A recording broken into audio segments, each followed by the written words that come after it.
నీ ఏ స్థాయి అన్నది దేవునికి అనవసరం. నువ్వు ఎంత గొప్పవాడు అన్నది దేవునికి అనవసరం. ఆయన ఆరాధనకు యోగ్యుడు, ఆయన స్తుతులకు పాత్రుడై ఉన్నప్పుడు సర్వమును విడిచిపెట్టి, ప్రభువా సాష్టాంగపడి నిన్ను ఆరాధిస్తున్నాను, నీకు నమస్కారం చేస్తున్నాను, నేనిచ్చే ఆరాధన ఏది ఉందంటే నా సర్వము నీకు ఇస్తున్నానయ్యా, అది ఆరాధన అవుతుంది. ఈరోజు అనేక కట్టలు పెట్టుకొని నువ్వు దేవుడిని ఆరాధిస్తావని మాట్లాడుతున్నావే, దేవునికి యోగ్యకరమైన యొక్క ఆరాధనేనా? నువ్వు చేసే ఆరాధన దేవునికి అది యోగ్యకరమైన ఆరాధనగా మార్చబడాలి. అందుకనే మనం బలి అర్పణల గురించి మాట్లాడేటప్పుడు ఈ విషయం మనం మాట్లాడుతాం. ఏంటి? మనం అర్పించే యొక్క బలి అది ఒక ఆరాధన అయి ఉండాలి. ఆ ఆరాధన ఎలా ఉండాలో తెలుసా?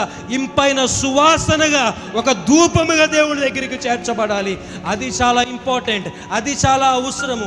ఈరోజు దేవుడిని ఆరాధించాలనుకున్నప్పుడు కీప్ యువర్ స్టేటస్ అసైడ్. నీకున్న యొక్క ఘనతను పక్కన పెట్టు, నీకు దేవుడిచ్చిన యొక్క స్థాయిని పక్కన పెట్టు, వాటన్నిటిని పక్కన పెట్టి ఒకటే రీజన్ దేవుడిని ఆరాధించడానికి ఏంటో తెలుసా? నువ్వు అర్హుడవయ్యే ఆరాధనకి.